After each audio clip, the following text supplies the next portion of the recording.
Hey, how's it going? So today we're going to continue with our video series on self-publishing, and last week we did, well, last few days we did the types of self-published books that you can do. So it's low and no content all the way to fiction, non-fiction, and gaming type books like puzzle books.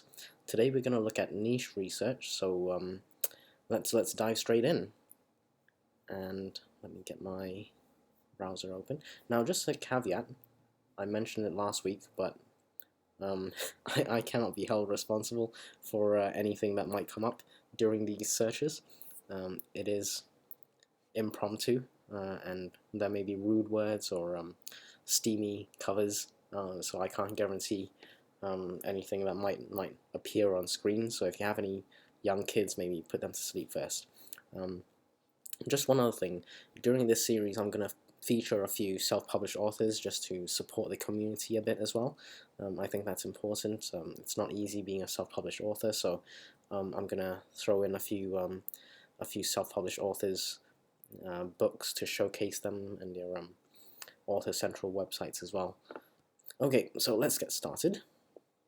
The first one I've pulled up on the search bar is called Cute Cat Journal, and if you type Cute Cat Journal you'll see what comes up, and that's kind of keyword research. But if you just look at what Cute Cat Journal comes up with, the first thing I do is I look at the cover art to see if I can compete, because if I can't compete, then I might just leave it alone, because I may not be skill level wise, I may not be good enough, but that's okay. There is an alternative to that. You can always outsource, but that means you'll have to have some kind of a budget for that expense. Now, that's the first thing I do, that's cover art. Now, the next thing I do is I pay attention to the search results. So over here it says 2,000 search results, over 2,000 search results, and that's kind of the number of products that are on the page, right? And finally, actually I probably should have started with this one. Silly me. But the first thing I do is I pay attention to the bestseller rank in books. So I tend to look in books, and you can see this in office products. So I do my search in the main category, but then I pay attention to the bestseller rank in the books category to see where it's coming up with. And this plugin, this is a plugin, it's called AMZ Suggestion Expander, just over here. So I've got that open. I do all my searches in incognito, so my usual shopping preferences isn't influencing what Amazon shows me. So yeah, that's essentially it. This is most of it in a nutshell. Oh, before I forget, I also pay attention to some of the reviews. So the reviews is quite important to see if I can compete as well, because it's social proof, and it probably has something to do with the algorithm with Amazon. So the more social proof you have, obviously the stronger it is on Amazon's platform. So that's what I do. Number one, I look at the bestseller rank.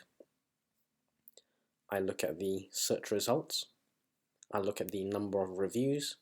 I tend to ignore sponsored or adverts, so I ignore those because I'm not interested in that at the moment.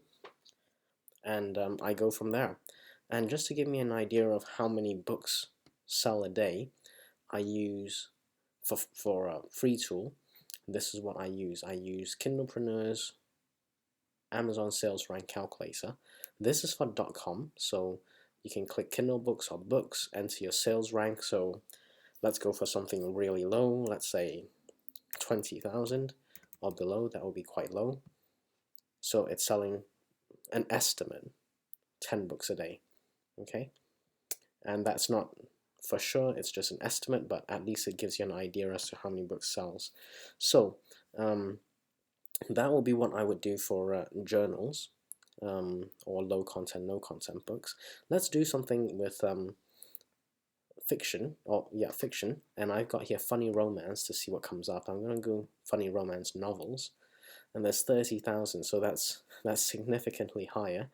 And I'll discuss, in a summary before I end this video later, but I go through largely the same process. So I ignore the sponsored products because they're paying to be there. What I look at is, so in this case it'll be Kindle store, or if you want to, you can look at the books store subsection. I look at the reviews, the covers, and yeah, see if I can compete with any of this. Naturally, we're assuming the content is good enough, so the interior, whether you're writing it or designing it, is good enough. And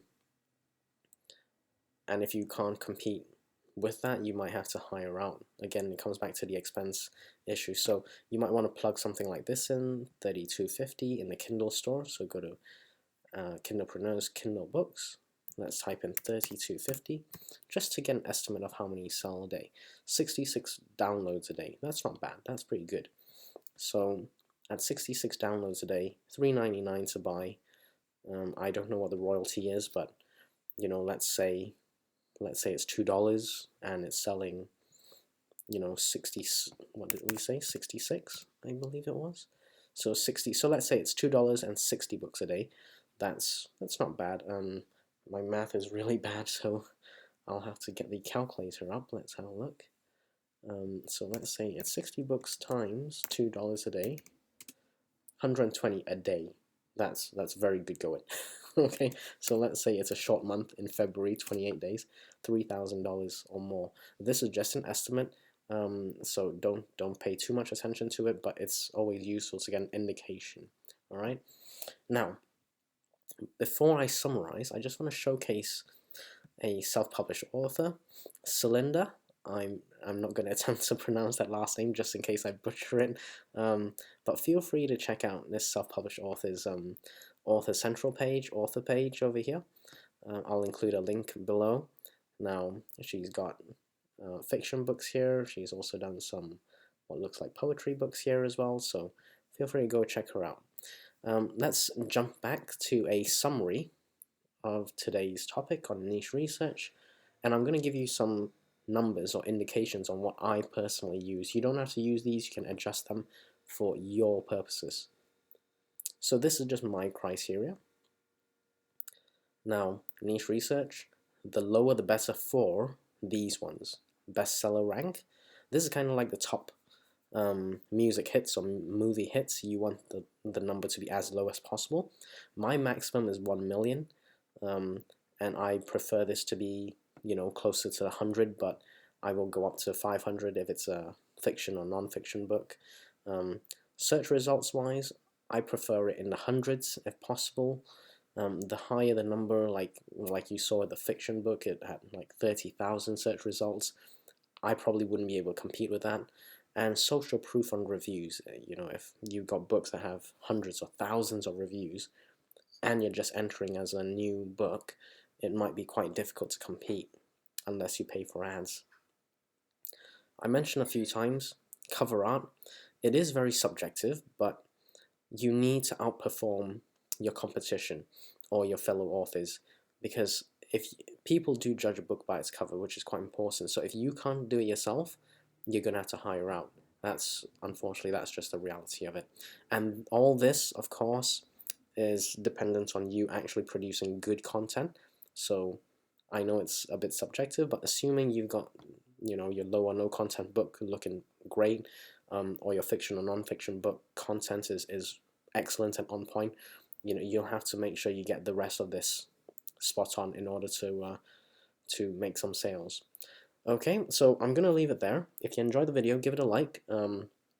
I shall see you in the next video, and we are going to cover keyword research in the next topic. Until then, have a great day.